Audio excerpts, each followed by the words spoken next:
Hello friends, welcome. स्वागत है आप सभी का मेरे इस यूट्यूब चैनल में। तो आज हम एक ऐसे टॉपिक पर बात कर रहे हैं जिसके तहत हम प्रेजेंट में रूल किए जा रहे हैं, जिसके तहत हम आज प्रेजेंट में घरों में बंद हैं।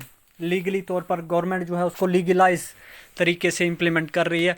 तो आज हम बात करने वाले हैं नेशनल डिज़ास्टर मैनेजमेंट एक्ट 2005 के बारे में। 2005 में ये नेशनल डिज़ास्टर मैनेजमेंट एक्ट बनाया गया था यूनियन गवर्नमेंट के द्वारा। इसी एक्ट पर बात करेंगे आज हम। 3 टायर सिस्टम है इस एक्ट के तहत। तो उस टॉपिक को शुरू करने से पहले मेरा सभी से निवेदन रहेगा कि मेरे इस यूट्यूब चैनल को सब्सक्राइब कीजिए, शेयर कीजिए, लाइक कीजिए और अपने व्यू जो है वो कमेंट के ज़रिए ज़रूर बताइएगा। तो आज हम इस 3 टायर सिस्टम के बारे में बात करेंगे। 3 टायर सिस्टम में सबसे टॉप पे आता है नेशनल डिज़ास्टर मैनेजमेंट अथॉरिटी, उसके नीचे स्टेट डिज़ास्टर मैनेजमेंट अथॉरिटी और उसके नीचे जो है वो डिस्ट्रिक्ट डिज़ास्टर मैनेजमेंट अथॉरिटी जो है बनाई गई हैं इसी एक्ट के तहत। जो नेशनल डिज़ास्टर मैनेजमेंट एक्ट 2005 जो है इसी के तहत जो है ये बनाई गई। तो इसके पहले बेसिक प्रोविज़न पर बात करते हैं हम। उससे पहले कब इम्प्लीमेंट हुआ ये एक्ट, तो इस एक्ट की इम्प्लीमेंटेशन जो है वो 26 दिसंबर 2005 को जो है इसकी इम्प्लीमेंटेशन की गई। ये स्टेट्स को भी परमिट करता है कि वो खुद इस पे डिज़ास्टर मैनेजमेंट पे जो है वो लॉ बना सकती हैं, प्रोविज़न जो है वो बना सकती है। अपना अलग से कोड जो है वो डिज़ास्टर मैनेजमेंट के लिए बना सकती हैं, लेजिस्लेशन जो है वो कर सकती हैं। जो डिज़ास्टर मैनेजमेंट एक्ट 2005 है ये स्टेट्स को परमिट करता है। नेक्स्ट इसमें कुछ प्रोविज़न क्या गया है, इसके साइलेंट फीचर क्या है, पहले उन पर बात कर लेते हैं डिज़ास्टर मैनेजमेंट एक्ट 2005 के। तो पहला प्रोविज़न है, इसमें 79 सेक्शंस हैं और कुल 11 चैप्टर हैं। इसमें डिज़ास्टर को डिफाइन किया गया है और डिज़ास्टर मैनेजमेंट और इसके कंसेप्ट को डिफाइन किया गया है। इंस्टीट्यूशनल मैकेनिज्म जो मॉनिटरिंग और प्लान की इम्प्लीमेंटेशन के लिए उसका प्रोविज़न दिया गया है कि वो बनाए जाएंगे और इंश्योर करेंगे by various wing of government for prevention and mitigation. इसके बाद स्टेट गवर्नमेंट जो है वो have been advised to amend their relief code as per the situation. So act provide for the national disaster management authority. इसके तहत national disaster management authority बनाई जाएगी। State government भी क्रिएट करेंगी स्टेट डिज़ास्टर मैनेजमेंट अथॉरिटी और district disaster management authority. और इसके साथ ही प्रोविज़न रखा गया है disaster response fund and disaster mitigation fund का नेशनल, स्टेट और डिस्ट्रिक्ट लेवल पर। इन तीनों लेवल पर जो है 3 टायर सिस्टम है, तो तीनों लेवल पर जो है ये सिस्टम जो है, क्योंकि पैसे की ज़रूरत तो पड़ती है जब कोई डिज़ास्टर आता है तो उसको मिटिगेट करने के लिए। तो अब इसके मेन प्रोविज़न की बात करते हैं, कितने चैप्टर हैं, कितनी सेक्शंस हैं, कौन कौन से प्रोविज़न कौन कौन सी चैप्टर्स में दिए गए हैं। तो फर्स्ट चैप्टर की बात करें तो फर्स्ट और सेकंड सेक्शन इसमें आती हैं प्रिलिमिनरी, जिसमें डेफिनेशन वगैरह, इसकी इंट्रोडक्शन वगैरह दी गई है। सेकंड चैप्टर की बात करें तो सेक्शन 3 से 13 तक इसमें आते हैं, जिसमें नेशनल डिज़ास्टर मैनेजमेंट अथॉरिटी के बारे में बताया गया है, इसके फंक्शन के बारे में बताया गया है। चैप्टर 3 की बात करें तो 14 से 24 सेक्शन तक, जिसमें स्टेट डिज़ास्टर मैनेजमेंट अथॉरिटी के बारे में बताया गया है, इसके फंक्शन के बारे में बताया गया, इसका कौन मेंबर होंगे उनके बारे में बताया गया है। चैप्टर 4 की बात करें 25 से 34 the district disaster management authority के बारे में बताया गया है। चैप्टर 5 की बात करें 35 से 40 सेक्शन तक, इसमें मेजर्स कौन कौन से अडॉप्ट किए जाएंगे गवर्नमेंट के द्वारा डिज़ास्टर मैनेजमेंट के लिए। चैप्टर 6 में 41 सेक्शन है, जिसमें लोकल अथॉरिटीज़ क्या क्या उनका काम है, किस तरह से वो मिटिगेट करेंगी इस डिज़ास्टर को। चैप्टर 7 की बात करें तो इसके तहत जो है कि इंस्टीट्यूट बनाया जाएगा कैपेसिटी बिल्डिंग के लिए, जिसको national institute of disaster management कहा जाएगा। चैप्टर 8 की बात करें 44 और 45 सेक्शन इसमें आती हैं, तो इसमें नेशनल डिज़ास्टर रिस्पांस फोर्स की बात की गई है, NDRF जिसको हम कहते हैं, जिसको ट्रेन किया जाएगा डिज़ास्टर के टाइम में जो है डिज़ास्टर की सिचुएशन में काम करने के लिए। चैप्टर 9 की बात करें तो इसमें फाइनेंसेस की बात की है, अकाउंट्स के ऑडिट्स की बात की गई है, जो डिज़ास्टर के दौरान कौन इसको जो है वो हैंडल करेगा, किस तरह से हैंडल किया जाएगा। चैप्टर 10 की बात करें तो इसमें ऑफेंसेस और पेनल्टीज़ जो है वो दी गई हैं चैप्टर 10 में। और चैप्टर 11 जो है उसमें मिसलेनियस बाकी प्रोविज़न जो है वो बताए गए हैं इस डिज़ास्टर मैनेजमेंट एक्ट के। तो इसमें हमने कुल कितने चैप्टर हैं, 11 चैप्टर हैं और कुल जो है वो 79 सेक्शंस हैं इस पूरे एक्ट में। नेशनल डिज़ास्टर मैनेजमेंट अथॉरिटी की बात करते हैं। नेशनल डिज़ास्टर मैनेजमेंट अथॉरिटी जो है वो, जिसका चेयरमैन जो होगा वो प्राइम मिनिस्टर होगा और इसके 9 और मेंबर होंगे। 9 मेंबर में से एक जो होगा वाइस चेयरमैन होगा, जो कैबिनेट रैंक का मिनिस्टर होगा, और बाकी जो 8 होंगे वो मिनिस्टर ऑफ स्टेट रैंक के मिनिस्टर होंगे।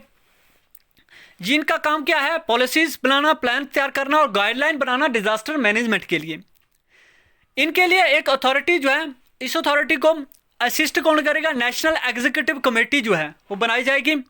सेक्रेटरीज की, जो सेंट्रल गवर्नमेंट के सेक्रेटरी हैं, उनकी एक डिजास्टर मैनेजमेंट अथॉरिटी जो है वो बनाई जाएगी, वो जो है इनको असिस्ट करेगी। सो नेशनल अथॉरिटी जो है वो गाइडलाइंस रिकमेंड करेगी इसको मिटिगेट करने के लिए इस डिज़ास्टर सिचुएशन में। इसके बाद बात करते हैं हम स्टेट डिज़ास्टर मैनेजमेंट अथॉरिटी की। नेशनल डिज़ास्टर मैंने आपको बता दिया कि प्राइम मिनिस्टर, उसके साथ एक वाइस चेयरमैन होगा, उसके साथ 8 अदर मेंबर्स होंगे। अभी इसी तरह से स्टेट डिज़ास्टर मैनेजमेंट की बात करें तो इसमें जो है चीफ मिनिस्टर जो होगा इसको चेयर करेगा स्टेट डिज़ास्टर मैनेजमेंट अथॉरिटी को, और एक मेंबर को जो है वो डेजिग्नेट किया जाएगा चीफ मिनिस्टर के द्वारा एज अ वाइस चेयरपर्सन। ये एक एक्सपर्ट की कमेटी जो है वो बना सकती है, कॉन्स्टिट्यूट कर सकते हैं, जिसको एडवाइजरी कमेटी जो है वो कहा जाएगा, जो एक्सपर्ट की होगी, जो डिज़ास्टर की फील्ड में एक्सपर्ट होंगे। इसके बाद बात करते हैं हम, जो स्टेट अथॉरिटी है वो रिस्पॉन्सिबल होगी पॉलिसीज़ और प्लान बनाने के लिए स्टेट के डिज़ास्टर मैनेजमेंट में। ठीक है, स्टेट में अगर कोई डिज़ास्टर आता है तो उसको मैनेज करने के लिए प्लान बनाना किसका काम है। इसी तरह के स्टेट जो है वो गाइडलाइन जो है वो प्रोवाइड करवाएगी ताकि रिलीफ जो है वो प्रोवाइड करवाया जाए लोगों को प्रॉपर तरीके से। इसके बाद इनको जो है असिस्ट करने के लिए स्टेट एग्जीक्यूटिव अथॉरिटी होगी। जैसे सेंट्रल में सेक्रेटरीज की स्टेट एग्जीक्यूटिव अथॉरिटी होती है, इसी तरह से स्टेट में भी एक स्टेट की एग्जीक्यूटिव अथॉरिटी जो है वो बनाई जाएगी। अब डिस्ट्रिक्ट डिजास्टर मैनेजमेंट अथॉरिटी की बात करें हम, डीडीएमए की, तो स्टेट गवर्नमेंट की रिस्पॉन्सिबिलिटी है कि वो डिस्ट्रिक्ट डिजास्टर मैनेजमेंट अथॉरिटी बनाए हर डिस्ट्रिक्ट में। ठीक है, जिसका चेयरपर्सन कौन होगा, जो कलेक्टर होगा उस डिस्ट्रिक्ट का, डिस्ट्रिक्ट मैजिस्ट्रेट या फिर डेप्यूटी कमिश्नर जो भी नाम होगा, वो जो होगा उसका चेयरपर्सन होगा। और उसके साथ एक को चेयरपर्सन होगा जो इलेक्टेड होता है, डिस्ट्रिक्ट लेवल पे इलेक्टेड, जो चेयरमैन होता है इलेक्टेड, वो जो होगा उसका एक्स ऑफिसो को चेयरपर्सन जो होगा वो होगा जो इलेक्टेड रिप्रेजेंटेटिव होगा डिस्ट्रिक्ट लेवल पे, लोकल लेवल पे। तो डिस्ट्रिक्ट अथॉरिटी जो है वो एक्ट करेंगे, डिस्ट्रिक्ट लेवल पे प्लान बनाएगी, कोऑर्डिनेट करेंगे, और इम्प्लीमेंटिंग बॉडी होगी जो डिजास्टर मैनेजमेंट सिचुएशन में जैसे प्रेजेंट में एक्ट कर रही हैं। तो ये थी 3 टायर सिस्टम जिसमें हमने डिटेल में इनके बारे में बताया। अब हम बात करेंगे लोकल अथॉरिटीज़ की। हमने 41 सेक्शन में देखा था लोकल अथॉरिटीज़ की बात की गई थी। तो local authorities shall ensure training of its officers and employees and maintenance of resources so as to be readily available for use in the event of disaster। अगर कोई डिजास्टर की सिचुएशन आती है तो उस टाइम में जो है वो अपने ऑफिसर से जो है वो उस सिचुएशन में मिटिगेट करने के लिए वो उनको लगा सकते हैं। तो it shall also ensure all the construction project under it confirm to be standard and specification laid out. तो it shall carry out relief, rehabilitation, reconstruction activities in the affected area within its jurisdiction। ये local authorities का काम है, relief पहुंचाना, rehabilitate करना उनको, या फिर रिकंस्ट्रक्शन करना अगर कोई डैमेज हुआ है तो डिज़ास्टर की वजह से। अब बात करते हैं हम सेक्शन 44 और 45 में जिसकी बात की गई है नेशनल डिज़ास्टर रिस्पांस फोर्स की।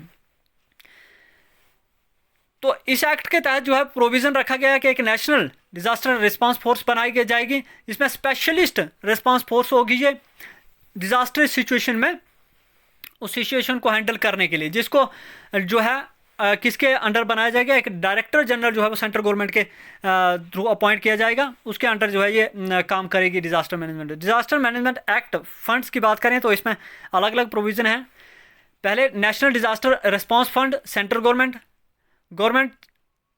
And grant provided by any person और इंस्टीट्यूशन जो है वो इसमें दी जाती हैं। इसके साथ ही स्टेट में भी जो है और national disaster mitigation funds for mitigation project state government establish करती है। एक disaster response fund and disaster mitigation fund state level पे भी है और डिस्ट्रिक्ट लेवल पे भी। जिस तरह से सेंटर में इंस्टीट्यूशनल स्ट्रक्चर है उसी तरह से स्टेट में है, उसी तरह से डिस्ट्रिक्ट में है। एवरी मिनिस्टर और डिपार्टमेंट ऑफ सेंट्रल तो इसके लिए प्रोविज़न बनाया गया कि फंड्स जो है वो कैसे इकट्ठे किए जाएं। डिजास्टर मैनेजमेंट एक्ट 2005 में इंस्टीट्यूशनल मैकेनिज्म की बात करें तो 3 टायर सिस्टम है, national disaster management authority, state disaster management authority या डिस्ट्रिक्ट डिजास्टर मैनेजमेंट अथॉरिटी है। इसके साथ एग्जीक्यूशन के लिए उनको असिस्ट करने के लिए नेशनल एग्जीक्यूटिव कमेटी है और स्टेट एग्जीक्यूटिव कमेटी है, और एक रिस्पांस फोर्स बनाई गई है, national disaster response force NDRF जिसको कहते हैं। फाइनेंशियल अरेंजमेंट की बात करें तो national disaster response funds, state disaster response funds and district disaster response funds. इसके साथ national disaster mitigation funds and similar such funds at state and district level. Capacity building grants, response reserves to be created. So ये जो है financial arrangement जो है वो इसके। अब कैपेसिटी डेवलपमेंट की बात करें तो कैपेसिटी डेवलपमेंट के लिए एक स्पेशल इंस्टीट्यूशन जो है वो बनाया गया है, national institute of disaster management. बाकी इंस्टीट्यूशन की बात करें तो सिविल डिफेंस, फायर सर्विसेज और होम गार्ड जो हैं जो भी इसी एक्ट के अंडर जो है वो काम करेंगे।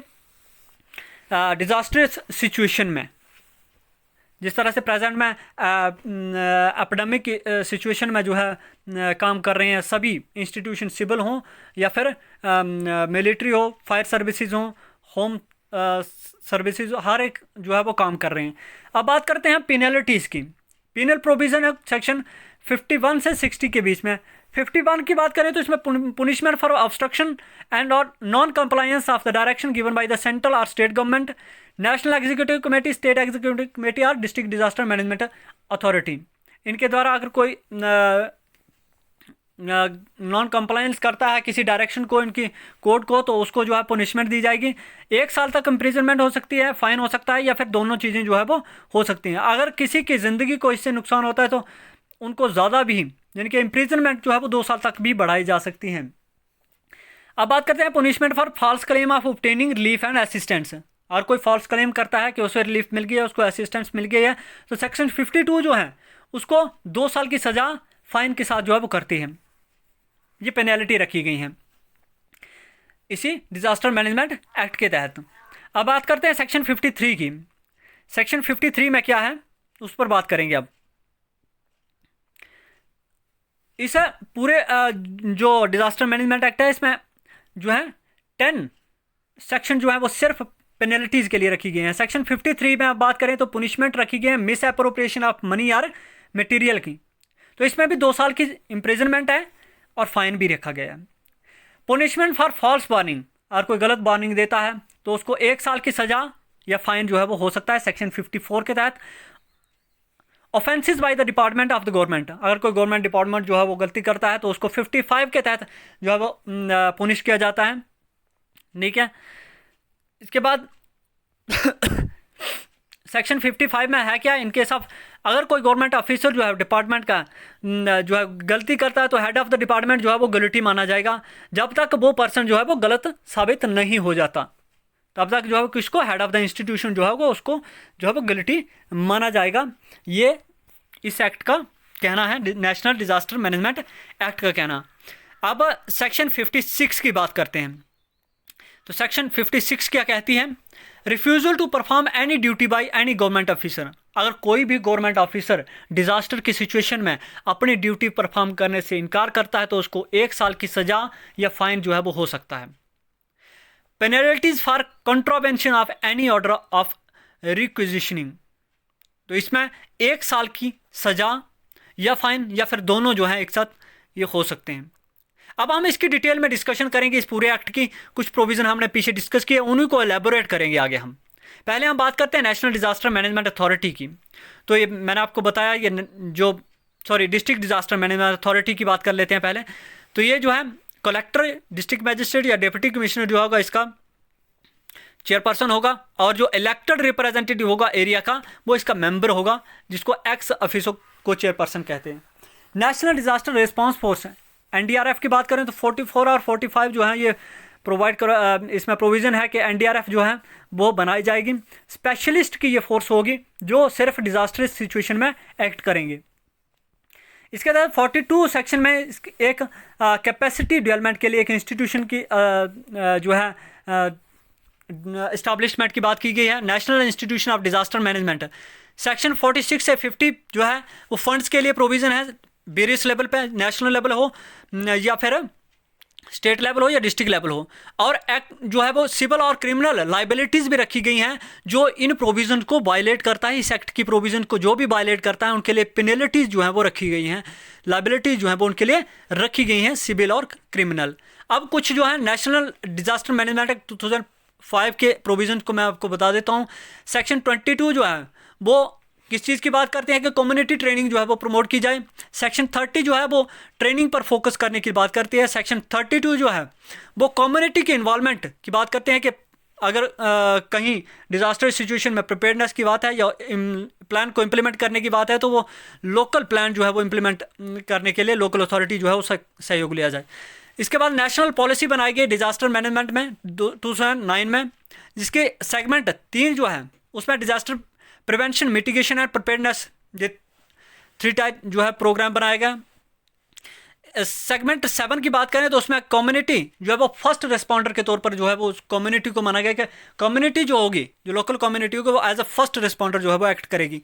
सेगमेंट 10 की बात करें तो कैपेसिटी डेवलपमेंट की बात की गई है, जिसमें ट्रेंड कम्युनिटी होनी चाहिए ताकि वो कम्युनिटी जो है वो ट्रेन हो उस डिज़ास्टर सिचुएशन में, उस डिज़ास्टर को फेस करने के लिए। नेशनल डिज़ास्टर रिस्पांस फोर्स की बात करें तो 44(1) में ये कहा गया कि एक डिज़ास्टर रिस्पांस फोर्स जो है वो बनाई जाएगी।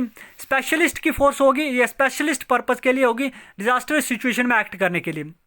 इस एक्ट की बात करें तो फोर्स जो है वो बनाई जाएगी in such a manner and condition of service of the member of force including disciplinary provision होंगे इसमें, जैसे फोर्स में होते हैं।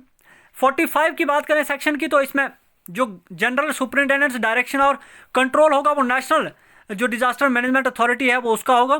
और इसको कमांड और सुपरविजन के लिए फोर्स के लिए सेंट्रल गवर्नमेंट जो है एक डायरेक्टर जनरल जो है वो of the disaster national disaster response force के लिए वो अपॉइंट करेगी। कौन? Central government. ये सेंट्रल गवर्नमेंट का काम है कि उसके लिए एक डीजीपी जो है वो DG director general of the national disaster response force. अब नोडल एजेंसीज की बात कर लेते हैं। नोडल एजेंसीज कौन सी सिचुएशन में कौन सी एजेंसी जो है वो नोडल होगी, कौन सी एजेंसी जो है वो नोडल एजेंसी के तौर पर एक्ट करेगी। अब फ्लड की सिचुएशन में बात करें तो ministry of water resources CWC जो है वो नोडल एजेंसी होगी। साइक्लोन की सिचुएशन की बात करें तो इंडियन मेट्रोलॉजिकल डिपार्टमेंट जो है वो नोडल एजेंसी होगी। अर्थक्वेक की बात करें तो इंडियन मेट्रोलॉजिकल डिपार्टमेंट जो है वो नोडल एजेंसी होगी। एपिडेमिक की बात करें, प्रेजेंट में जो सिचुएशन है कोविड एपिडेमिक है एक, तो इस सिचुएशन में नोडल एजेंसी कौन होगी? Ministry of health and family welfare. तो प्रेजेंट में की बात करें अगर हम कोविड की सिचुएशन में भी तो नोडल एजेंसी कौन है? Ministry of health and family welfare. Avian flu की बात करें तो इसमें भी ministry of health, ministry of environment, ministry of agriculture and animal husbandry जो है ये नोडल एजेंसी होंगे। केमिकल डिजास्टर की बात करें तो इसमें ministry of environment and forest जो है वो नोडल एजेंसी होगी।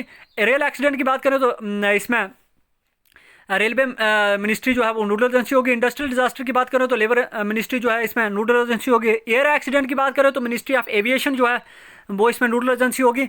और फायर की बात करें तो होम मिनिस्ट्री नोडल एजेंसी होगी। न्यूक्लियर इंसिडेंट की बात करें तो department of atomic energy nodal agency होगी। माइन डिजास्टर की बात करें तो डिपार्टमेंट ऑफ माइन जो है वो इसकी नोडल एजेंसी होगी। तो ये था आज का हमारा टॉपिक जिसमें हमने डिजास्टर मैनेजमेंट के बारे में बताया आपको। नेशनल डिजास्टर मैनेजमेंट एक्ट जो है 2005 को डिटेल डिस्कशन किया हमने। तो शुक्रिया आप सभी का हमारे साथ बने रहने के लिए। हमारे इस यूट्यूब चैनल को सब्सक्राइब कीजिए, वीडियो को लाइक कीजिए, शेयर कीजिए, ज़्यादा से ज़्यादा अपने व्यू जो है वो हमें कमेंट के जरिए ज़रूर बताइएगा। तो आज हमने 3 टायर डिजास्टर मैनेजमेंट सिस्टम को स्टडी किया। National disaster management authority, district disaster management authority, state disaster management authority को डिस्कस किया। मिटिगेशन फंड्स की बात की हमने, रेस्पॉन्स फंड्स की बात की। तो शुक्रिया आप सभी का, धन्यवाद। जय हिंद, जय भारत।